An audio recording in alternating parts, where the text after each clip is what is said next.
전격 인터뷰 2부. 이번엔 더불어민주당 박홍근 의원 모시고 자세한 이야기 나눠보겠습니다. 어서 오십시오. 네, 안녕하십니까. 네. 서울시장 경선 얘기를 질문을 드려야 되는데 당내 현안에 대해서 워낙 빠르게 또 입장을 내놓고 계셔가지고 네. 당내 현안 질문부터 하겠습니다. 그러시죠. 어제 조국 대표의 13일까지 합당과 관련 입장을 달라. 그 이유가 되면 합당은 없는 걸로 알겠다. 이 기자회견 내용 어떻게 보셨습니까? 저는 최근에 이제 조국 대표가 이제 우리 당 일각에서 이제 본인이나 또는 조국 혁신당에 대해서 부정적으로 좀 공격하는 그런 발언에 대해 불편했을 거라고 생각을 합니다. 네. 저도 우리 지도부들 또는 우리 지지들이 공개적으로 그렇게 얘기하는 것에 대해서는 자중할 필요가 있겠다. 우리 우당 아니냐. 네네네.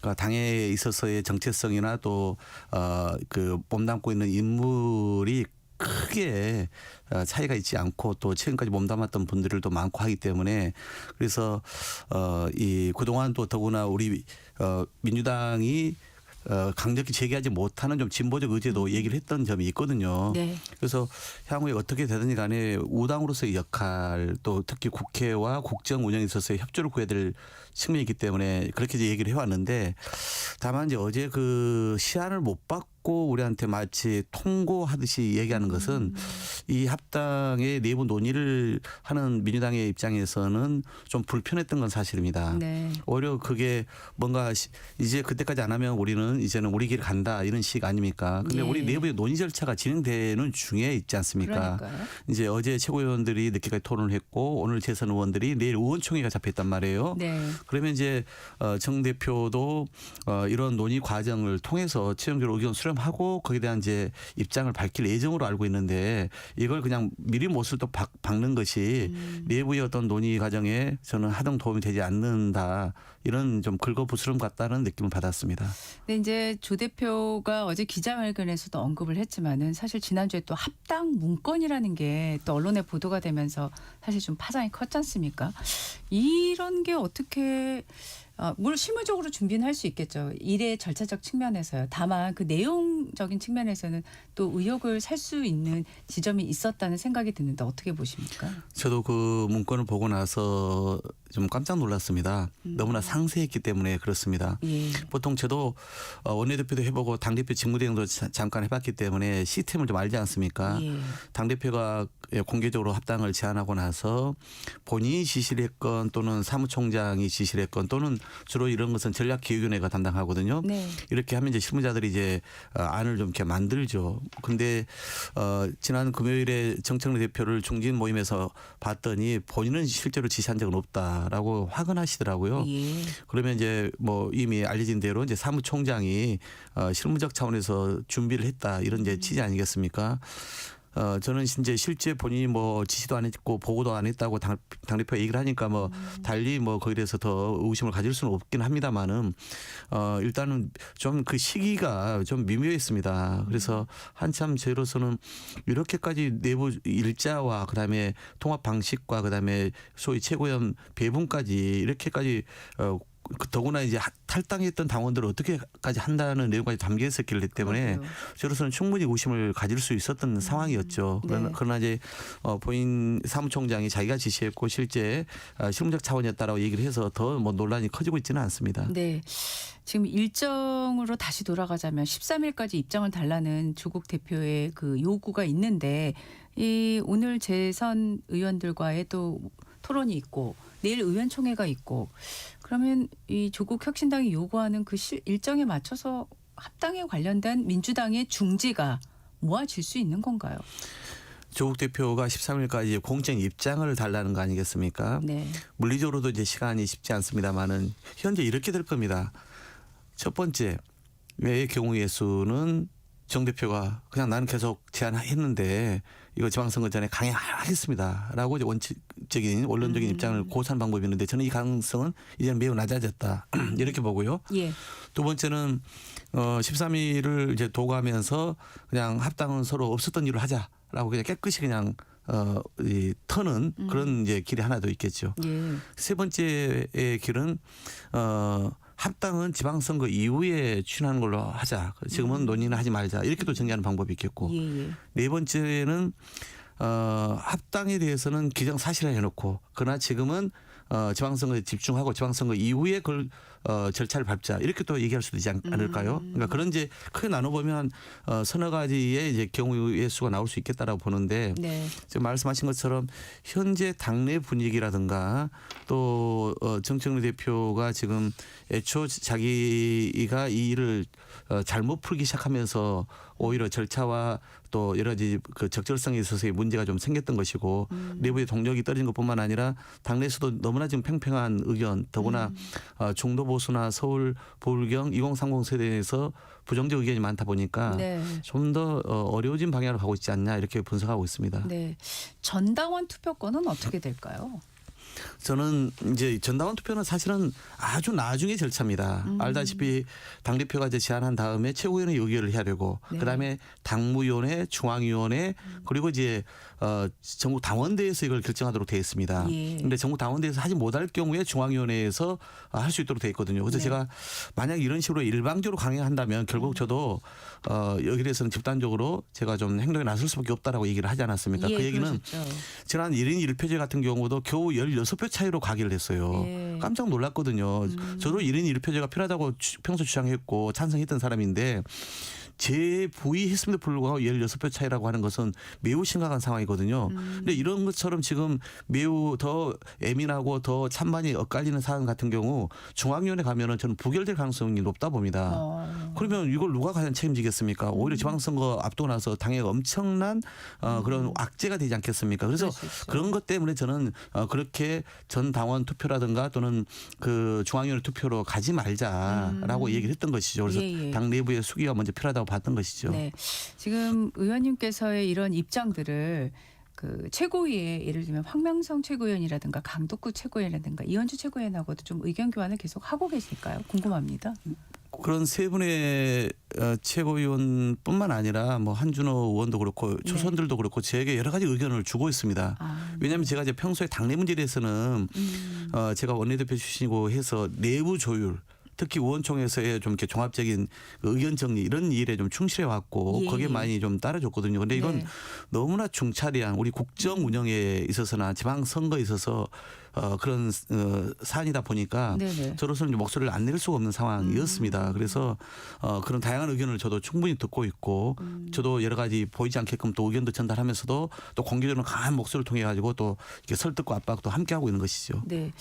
사실 또 주말에 2차 종합특검 후보 추천을 둘러싼 또 논란이 불거져서 바로 또 입장을 내놓으셨더라고요.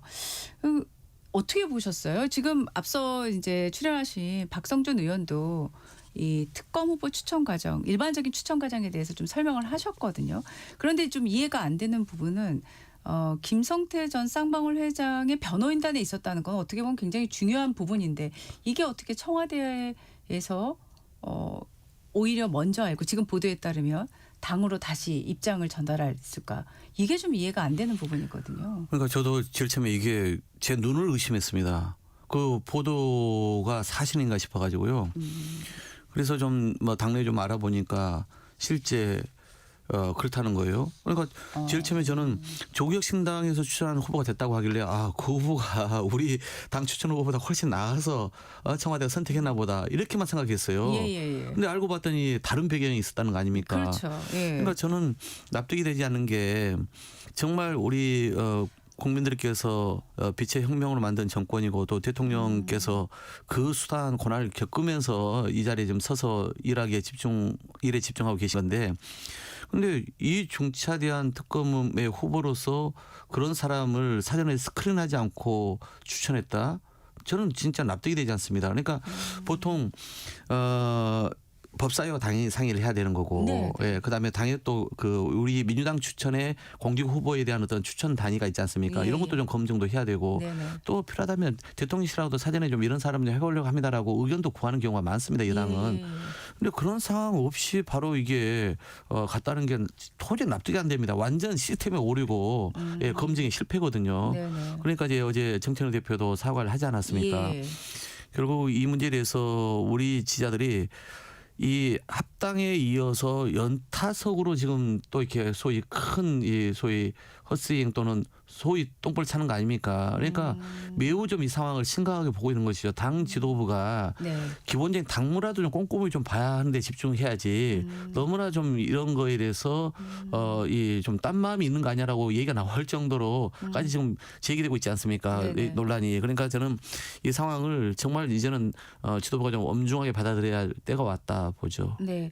어제 또 고위당정 협의회가 있는데 그 모두 발언을 보면은 좀 약간 또 온도 차가 있어요. 김인석 총리 같은 경우에는 지금은 국정 성과를 내는데 집중해야 할 시간.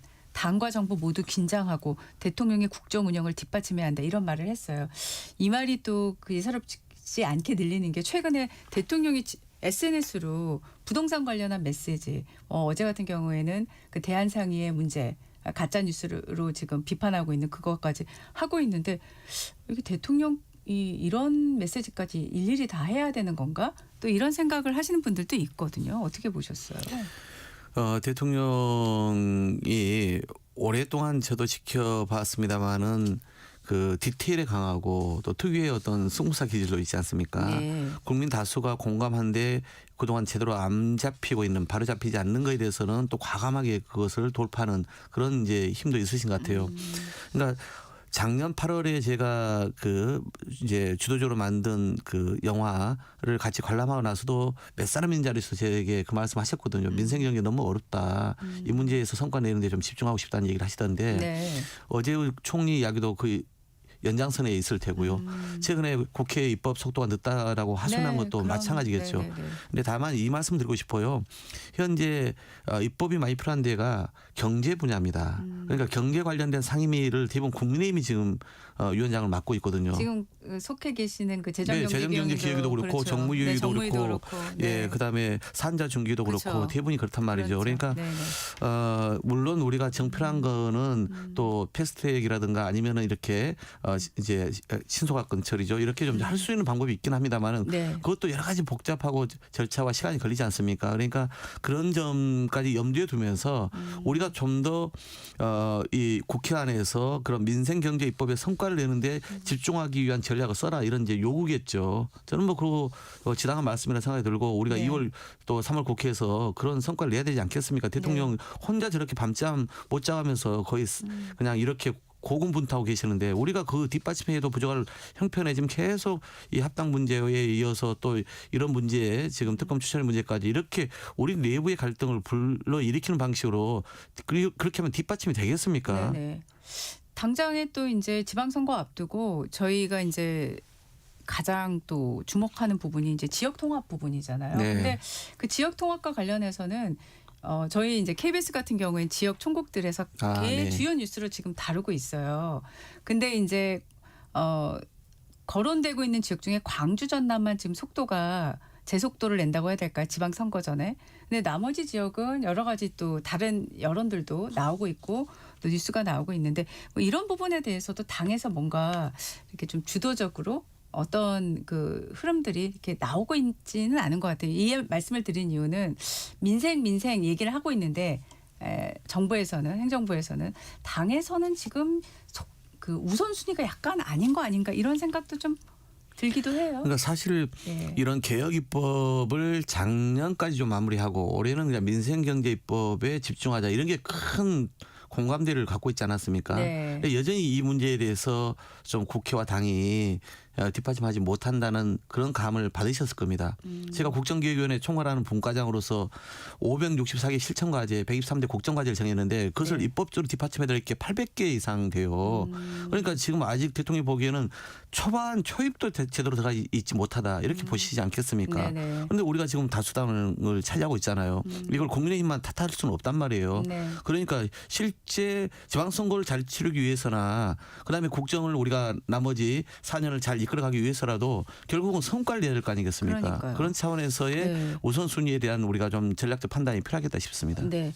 어제 대통령이 내놓은 메시지 중에서 보면 대한상해에서 지금 돈 많은 부자들이 상속세가 적거나 없는 나라로 가는 숫자를 보도자료를 냈는데 이게 이제 가짜 뉴스라고 지금 네. 질타를 했지 않습니까? 네. 그러고 나서 지금 국세청장도 또 산업통상자원부 장관도 후속적인 어떤 메시지 대책에 대해서 언급을 했는데 이런 부분에 대해서 대통령이 직접 목소리를 낼 정도로 이 부분이 되게 중요한데 이 관련한 당에서는 어떤 부분이 좀 논의가 되고 있는지 궁금합니다.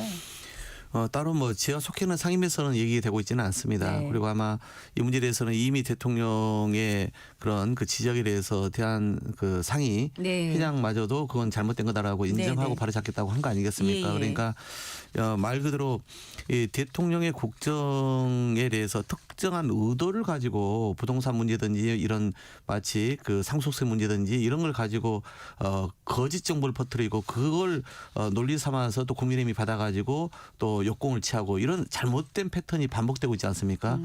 현재 뭐 당에서는 따로 이제 이 문제에 대해서 당연히 또 관련된 상임위가 열리면은 따져 묻겠죠. 사실관계를 중심으로 네. 해서 네네. 이런 것들이 반복돼서는 안 되고 여기에 대해서 또 잘못된 보도를 이어가는 그런 어떤 그 언론사에 대해서도 당연히 그런 책임을 묻자 이런 얘기가 나오지 않겠습니까? 네네. 근데 아직은 제가 당에서는 구체적으로 어떤 후속 조치가 있다는 얘기를 듣지 못했습니다. 네.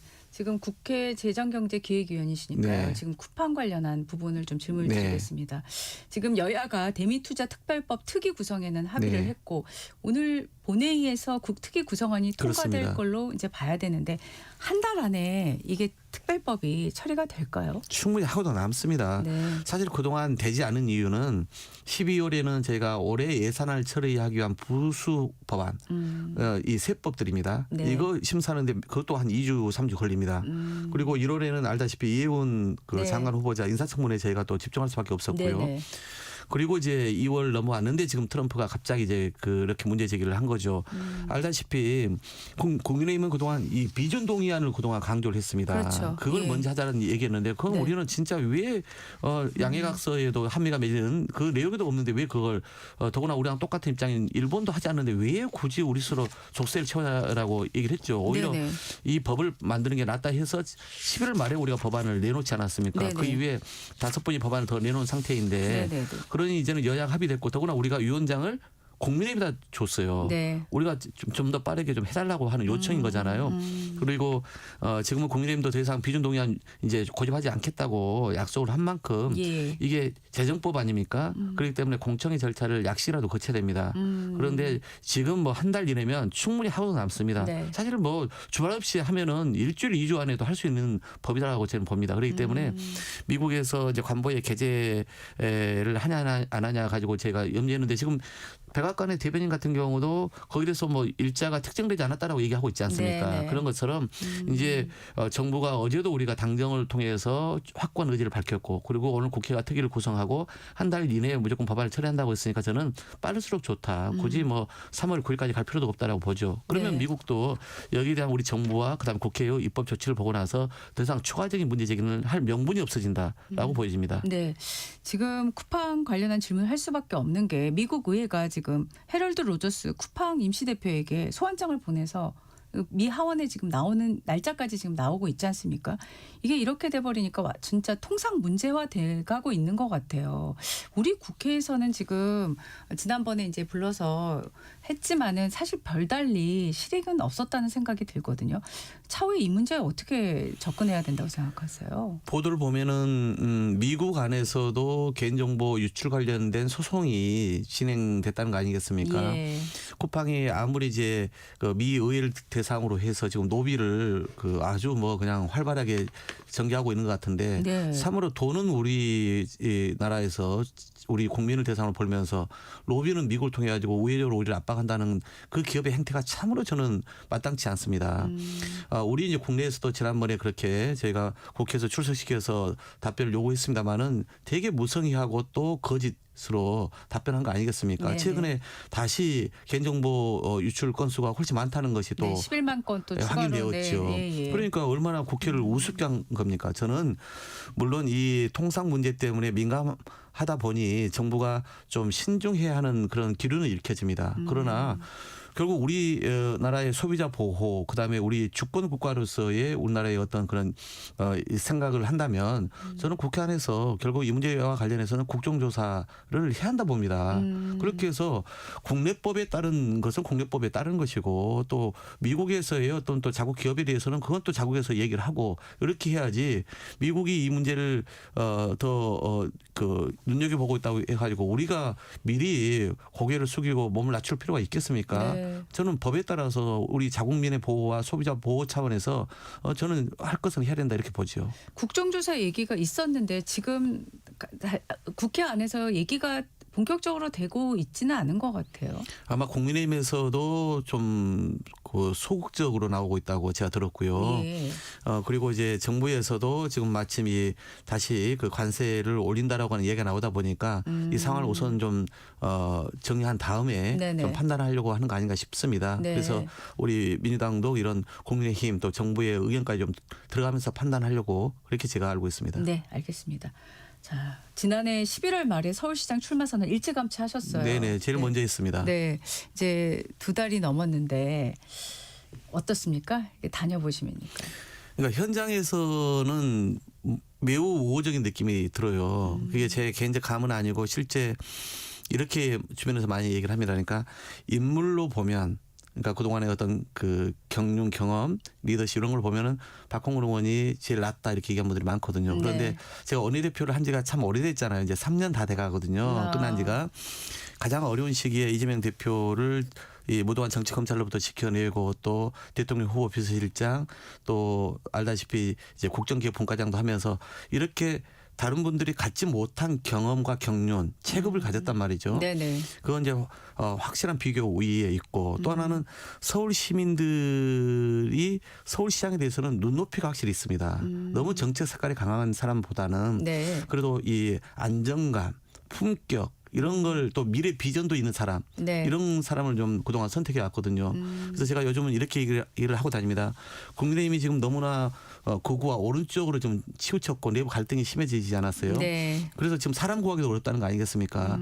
그런데 또 오세훈 시장은 명태균 게이트를 안고 있고 피로감도 상당합니다. 한강버스와 같은 실정도 많고요.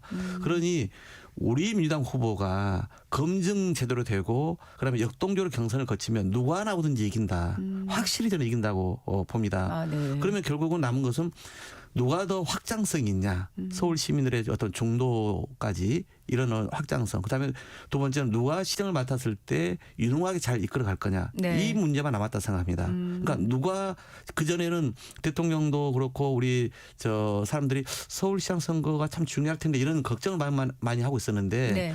그래서 또 정원호 구청장도 칭찬도 하셨던 네. 것인데 제가 보기에는 지금은 이제는 이미 누가 나와도 이기는 확실한 판으로 가고 있다. 민주당에서 누가 그렇습니다. 나오든. 네. 그러니 이제 그런 역동적인 흥행을 이루는 그 경선을 통해서 제대로 검증된 사람을 내보내는 게 당으로서는 해야 될 일이다라고 생각이 들고 그 핵심은 아까 말씀드린 것처럼 누가 더 그런 경륜 체급을 가졌고 누가 더 안정감 품격을 가졌고 그러면서도 대통령의 국정 운영을 팀워크 호흡을 잘 맞춰서 제대로 뒷받침할 수 있는 사람이냐 이걸 잘 분간하는 게 저는 중요한 문제다라고 보죠. 네. 대통령이 칭찬했다고 언급하신 정원호 성동구청장이 드디어 이제 출마 선언을 주말에 했지 않습니까? 어떤 경쟁자라고 생각하십니까? 정 청장은 이제 뭐 개인적으로 저에게는 이제 선배되는 분인데 저하고도 2010년도에 같이 구청장 도전했다가 둘 다 그때는 안 됐죠. 그리고 나서 저는 국회의원이 됐고 이제 본인은 그 다음에 이제 구청장이 된 건데 네. 뭐 사람 좋습니다. 그리고 일도 잘 하고 있고요. 네.